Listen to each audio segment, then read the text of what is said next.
እንበለደዌ ወህማም እንበለጻማ ወድካም ያብጽሐነ አመለተ ትንሣኤ በሰላም ሰላም የአቤጊያ ቲዩብ ቤተሰቦች፣ በዛሬው ዕለት የህማማት ወቅት ዝግጅታችን ስለ ጉልባን ለምን እንደሚዘጋጅና ታሪካዊ ዳራውን አብረን እንመለከታለን። ከፕሮግራሙ ስለምታተርፉ እስከ መጨረሻው አብራችን እንድትቆዩ በፍቅር እንጠይቃችኋለን። ጉልባን ከባቄላ ክክ፣ ከስንዴ ወይም ከተፈተገ ገብስና በሌሎች በጥራጥሬ እህሎች ጥሬውን ወይም ተከክቶ እንደ ንፍሮ ተቀቅሎ የሚዘጋጅ ምግብ ነው። በዕለተ ሐሙስም የዕለቱ ሥርዓተ ጸሎትና ስግደት አልቆ ጸሎተ ቅዳሴ ተከናውኖ ከተፈጸመ በኋላ ምዕመናን ወደየቤታቸው ሄደው ጉልባን ሰርተው ይመገባሉ። ለዚህም ሁለት ትውፊታዊ መሠረት እንዳሉት ሊቃውንተ ቤተ ክርስቲያን ያስረዳሉ። አንደኛው የኦሪት ምሳሌ ለመፈጸም ነው። እስራኤል ከግብፃውያን ከባርነት ተላቀው ወደ ርስት ሀገራቸው ተመልሰው በነፃነት እንዲኖሩ ፈቃደ እግዚአብሔር በሆነ ጊዜ ሕዝቡን መርቶ ከነዓን ያገባው ዘንድ ነቢዩ ሙሴ መላኩ የማይዘነጋ እውነታ ነው። የሊቀ ነቢያት ሙሴ በፈርዖን ፊት ቀርቦ የእስራኤል አምላክ እግዚአብሔር ሕዝቤን ልቀቅ ይልሃል ብሎ በተናገረው ጊዜ ንጉሡ ፈርዖን ቃሉን እሰማ ዘንድ እስራኤልንስ እለቅ ዘንድ እግዚአብሔር ማን ነው? እግዚአብሔርን አላውቅም እስራኤልንም ደግሞ አልለቅም ማለቱም አይዘነጋም በማለት አሻፍረም ብሎ ነበረ። በዚህ ጊዜ ፈርዖን አላውቀውም ያለውን እግዚአብሔር ለማሳወቅ ሊቀ ነቢያት ሙሴ በእግዚአብሔር ኃይል በፈርዖን ፊት ብዙ ድንቅ ተአምራትን ቢያደርግ ፈርዖን በእንቢጠኝነቱ ጸንቷል። በመጨረሻም መልአከ እግዚአብሔር ተልኮ በግብፅ ምድር የተወለደው የሰውንና የእንስሳት በኩር እየቀሰፈ ሲገድል፣ እስራኤላውያን ግን ሙሴ በነገራቸው መሰረት በጋርደው ደሙን በቤታቸው ጉበንና መቃን ላይ ቀብተው ስለነበረ መቅሰፍት የተላከው መልአክ ምልክቱን እያየ በኩሮቻቸውን ሳይቀስፍ አልፏል። ፈርዖንም በዚህ ተደናግጦ እስራኤልን ለመልቀቅ ተገዷል። በዚያም ጊዜ ሕዝቡ ግብፅን ለቆ ለመውጣት ስለቸኮሉ በቤት ያለውን እህል ያልተፈጨውን ገንፎ ቀቅለው የተፈጨውን ቂጣ ጋግረው በልተው ጉዞ ጀምረዋል። እስራኤል ከግብፅ በወጡ በኋላ የነፃነት በዓላቸውን ሲያከብሩ ያልቦካ ቂጣ ጋግረው ንፍሮ ቀቅለው በግ አርደው ከባርነት በወጡበት ዕለት የነበረውን ሁኔታ ያስቡ ዘንድ ታዘዋል። ፋሲጋ የሚለውም አለፈ ፓሲህ ከሚለው የተገኘ ቃል ሲሆን ትርጉሙ ማለፍ፣ መሻገር ማለት ነው። ይኸውም ፈርዖን ሕዝቡን ለመልቀቅ ምክንያት የሆነው ቀሳፊ መልአክ ወደ ግብፃውያን ቤት ገብቶ በኩሮቻቸውን ሲገድል የእስራኤላውያን ቤት ለይቶ ማለፉን ለማስታወስ ነው። ጌታችን መድኃኒታችን ኢየሱስ ክርስቶስ በምሴተ ሐሙስ በአልዓዛር ቤት ተገኝቶ ከደቀ መዛሙርቱ ጋር ይህንን በዓል አክብሯል።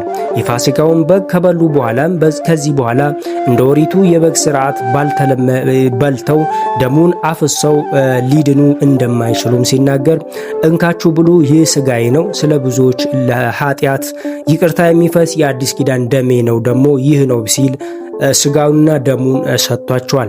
ቅዱስ ጳውሎስም ፋሲካችን ክርስቶስ ታርዷልና ያለውን ይህንን ሲያብራራ ነው።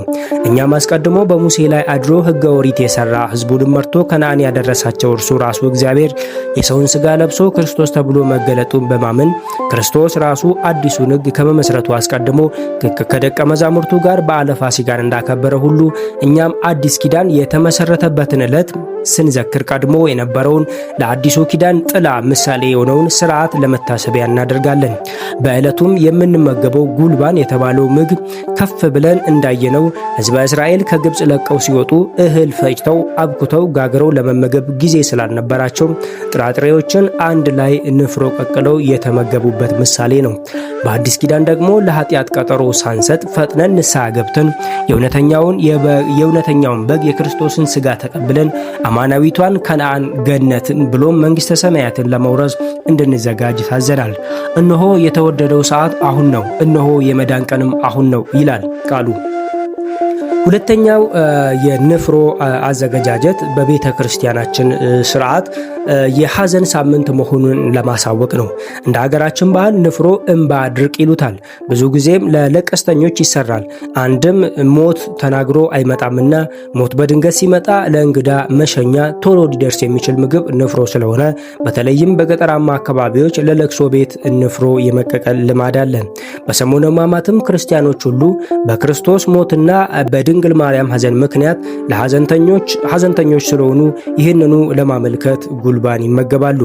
አንድም ሕዝበ እስራኤል ጉልባን ከተመገቡ በኋላ የመከራ ምድር ግብፅን ተሰናብተው እንደወጡና ወደ አባታቸው ርስት ወደ ቀደመው ልዕልና እንደተመለሱ ሁሉ እኛም ከሰሙነ ሕማማት በኋላ የመከራውን ዘመነ ፍዳንና የድካም አገልግሎት የኦሪትን ተሰናብተን አዲሲቱን ሕገ ወንጌልንና አዲሱን ቃል ኪዳን ሥጋውንና ደሙን ተቀብለን ከሲኦል ባርነት ከዲያብሎስ ግዛት ተላቀን ወደ ቀደመው ርስታችን ወደ አማናዊቷ ከነዓን ገነት መንግሥተ ሰማያት የምንገባ ነውና ይህንን ለማጠየቅ ጉልባን እንመገባለን።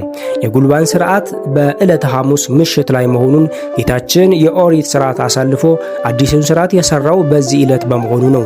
ጥቂት የማይባሉ ምዕመናን ግን ይህን የታወቀውን የቤተ ክርስቲያን ታሪካዊ ዳራ ያለውን ትውፊታዊ ሥርዓት ባለመገንዘብ ጉልባን የሚመገቡት አርብ ከሥርዓተ ጸሎትና ከስግደት ፍጻሜ ላይ ነው በማለት በእውነቱ ጉልባን የምንመገበው ሥርዓቱን ለማሰብ ከሆነ ዕለቱም አብሮ መታሰብ ያለበት ጉዳይ ነው። ወስብሐት ለእግዚአብሔር።